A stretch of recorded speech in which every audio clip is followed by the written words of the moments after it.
2023년 7월 24일 아차산 시로봉 198일차 사설을 읽어주는 남자.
(2023년 7월 24일) 월요일 경기일보 사설을 읽어드리겠습니다.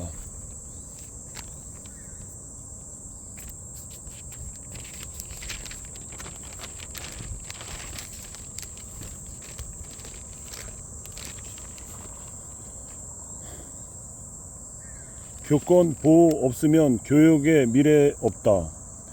지난 18일 서울 서초구 소재 서희초등학교에서 2년차 교사가 극단 선택을 한 자살 사건은 교육 현장뿐만 아니라 사회 전체에 큰 충격을 주고 있다. 서울 교사 노동조합 등에 따르면 A씨는 학생의 학교 폭력 사안을 처리하던 중 일부 학부모의 지속적인 민원과 압박에 시달렸다. 특히 한 학부모는 자신의 딸이 화장실에 가는 것까지 수시로 체크하고 수업 시간에 자리까지 정했다고 주장했을 정도로 지속적으로 A씨를 위협하고 또한 집에서 자살하면 개인사로 처리된다고 말했다는 의혹도 인터넷에 중심되고 제기됐다.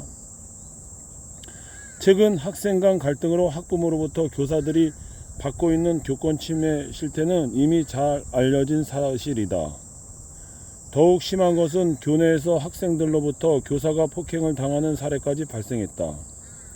지난달 인천 소재 한 초등학교 특수반 학생이 교사의 머리카락을 잡고 넘어뜨려 교사가 크게 다친 사건도 발생했다. 이와 같은 교권 침해 사례는 최근 5만 건이 넘는다. 2020년 코로나19 이후 온라인 수업으로 잠잠했던 교권 침해 건수가 2021년부터 다시 늘기 시작해 지난해 상반기에만 1,500여 건이 발생했다. 교권 침해 유형으로는 학부모의 갑질 등 모욕이나 명예훼손인 절반을 차지할 정도로 가장 많으며 상해와 폭행도 약 10%에 달한다. 그러나 이에 대한 학교 당국은 물론 교육청과 같은 상급기관도 교권 보호에 대한 효율적으로 대처하지 못하고 있어 교사들이 사기는 최악의 상황에 놓여 있다. 교권 침해를 당한 억울한 교사가 소송을 제기해도 교육청이 소송비를 제공하는 것은 최근 4년간 불과 31건에 그친 것으로 나타났다. 이러한 이유 등으로 중간에 명예퇴직을 하는 교사들이 점차 증가하고 있는 추세다. 지난 5월 한국교육개발원이 발표한 보고서에 의하면 2005년 교사 명예퇴직사 수는 879명이었지만 2021년에는 무려 7.5배 수준인 6,594명으로 교권 침해를 주요 원인으로 들고 있다. 이번 서희초 여교사 사망 사건은 우리에게 한 명의 젊은 교사가 교권이 침해된 현장에서 얼마나 힘든 상황에 살고 가고 있는지를 보여주고 있다. 이번 사건에 대해 경찰 등 수사 당국과 교육청은 철저하게 조사해 사건의 진실을 밝혀야 함은 물론 교권을 침해한 학부모에 대한 고발 조치를 해야 한다. 교권 침해를 제도적으로 해결할 수 있는 장치 마련이 우선돼야 한다.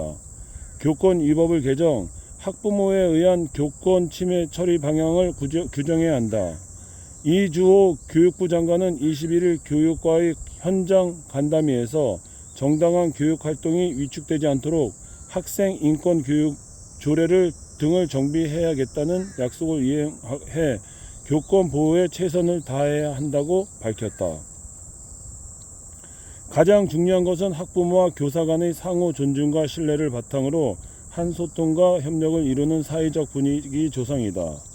특히 학부모를 교권 보호가 없으면 한국 교육의 미래는 없다는 것을 인식하는 것이 필요하다.